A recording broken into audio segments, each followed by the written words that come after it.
ओम श्री विष्णवे नमः। ओम श्री गणेशाय नमः। ओम श्री महासरस्वत्यै नमः। ओम श्री लक्ष्मी नारायणाभ्यां नमः।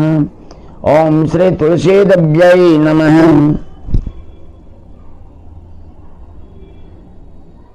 सनातन धर्म के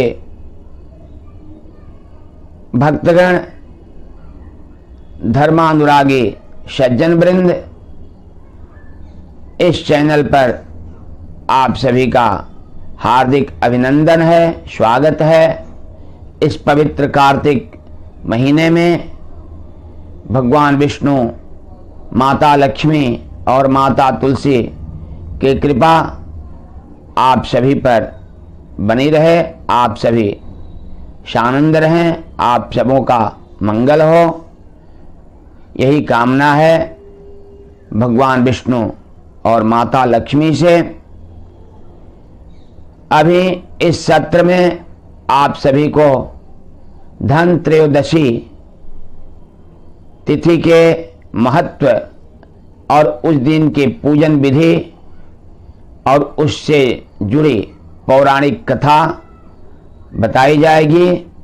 आशा है इसे सुनकर आप भी माँ लक्ष्मी, भगवान विष्णु की कृपा प्राप्त करेंगे। उस पद्धति को अपनाकर इस चैनल पर जो भी सनातन धर्मानुरागी भक्तगण नए हैं या सब्सक्राइब नहीं किए हैं, वे इसे सब्सक्राइब कर लें। आइकन बटन को दबाकर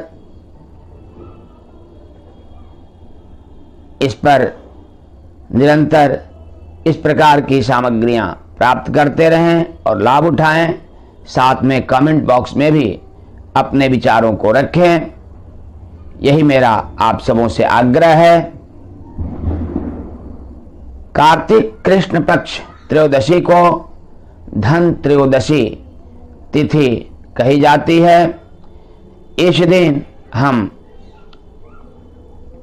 धन्वंतरी, यम, कुबेर, विष्णु और माँ लक्ष्मी की विशेष पूजा आराधना करते हैं। इनके पूजा के पूर्व मंगल मूर्ति गणेश की पूजा आवश्यक है और ऐसा करके हम माँ लक्ष्मी की विशेष एवं असीम कृपा प्राप्त कर सकते हैं। धन त्रयोदशी के दिन भगवान धन्वंतरी, जो कि भगवान विष्णु के अंशावतार माने जाते हैं, समुद्र से अमृत का कलश लेकर प्रकट हुए थे। वे देवताओं के वैद्य हैं, उनके चिकित्सक हैं। आज की भाषा में वे डॉक्टर हैं। उनका आविर्भाव कार्तिक कृष्ण पक्ष त्रयोदशी के दिन हुआ था, इसीलिए इस तिथि को धन त्रयोदशी कहते हैं। इस दिन भगवान विष्णु और माता लक्ष्मी की पूजा आराधना करने से माँ लक्ष्मी की विशेष कृपा प्राप्त होती है। इस दिन चांदी के, सोने के बर्तन खरीदने से माँ लक्ष्मी प्रसन्न होती हैं, आपको खुशियाँ प्रदान करती हैं। यदि आप में सामर्थ्य सोने चांदी के पात्र या आभूषण खरीदने की क्षमता न हो तो भी कोई बात नहीं, आप तांबे के पवित्र पात्र खरीद सकते हैं या अन्य धातुओं के भी खरीदकर उनकी असीम कृपा प्राप्त कर सकते हैं। लेकिन यदि सोने चांदी के आप नहीं खरीद पाते हैं तो पवित्र धातु तांबे का एक पात्र अवश्य खरीदें और उस दिन माँ लक्ष्मी का पूजन उस पात्र से करें तो माता लक्ष्मी की असीम कृपा आप पर बरसेगी। इस तिथि से संबंधित एक पौराणिक कथा है जिसे संक्षिप्त रूप से आपको बताया जा रहा है। इस दिन अर्थात कार्तिक कृष्ण पक्ष के त्रयोदशी को भगवान विष्णु परिभ्रमण के लिए मृत्युलोक में आ रहे थे। माता लक्ष्मी भी तैयार हो गई, उन्होंने भी कहा मैं भी चलूंगी।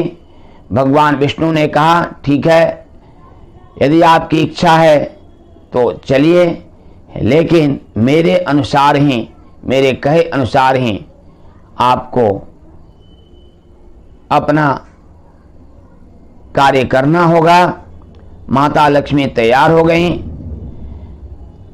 पृथ्वी पर आने पर एक स्थान पर माता लक्ष्मी को भगवान विष्णु ने रुकने को कहा और बोले कि मैं दक्षिण दिशा में जा रहा हूं, इधर आप नहीं आएंगी और इस तरफ देखेंगी भी नहीं।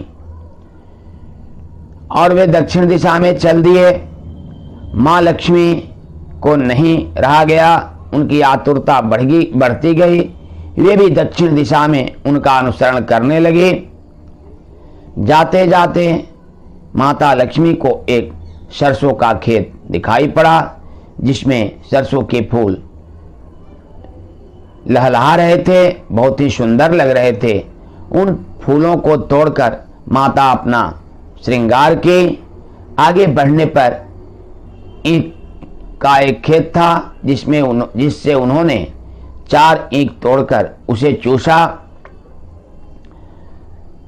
उधर से जब भगवान विष्णु वापस आए तो देखे कि माता लक्ष्मी यह कार्य की हैं, तो उन्होंने माँ लक्ष्मी को श्राप दिया कि आपने उस किसान के खेत से चोरी की है, उसका आपको पाप लगा है। मैं श्राप देता हूं कि आप उस किसान के यहाँ रहकर 12 साल तक उसकी सेवा करेंगे।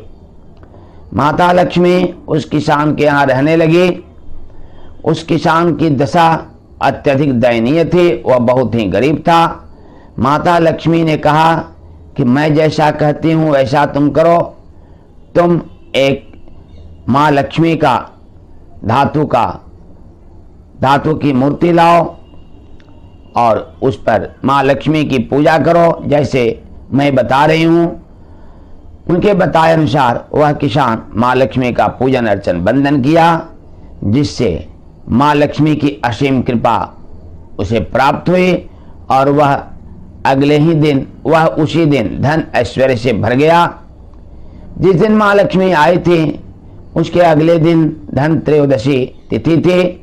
उसी दिन वह माँ लक्ष्मी का विशेष पूजन अर्चन बंदन किया, जिससे वह धन ऐश्वर्य से भर गया, सुखपूर्वक जीवन व्यतीत करने लगा।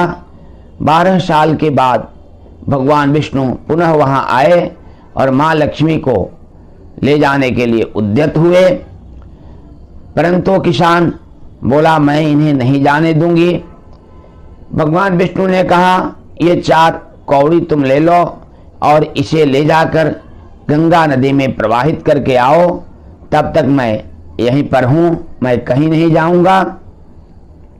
वह 4 कौड़ी लेकर गंगा नदी के पास गया और उनमें समर्पित जो ही करने लगा, उसमें से एक स्त्री का 4 हाथ निकला और उस कौड़ी को वह हाथ स्वीकार कर लिया।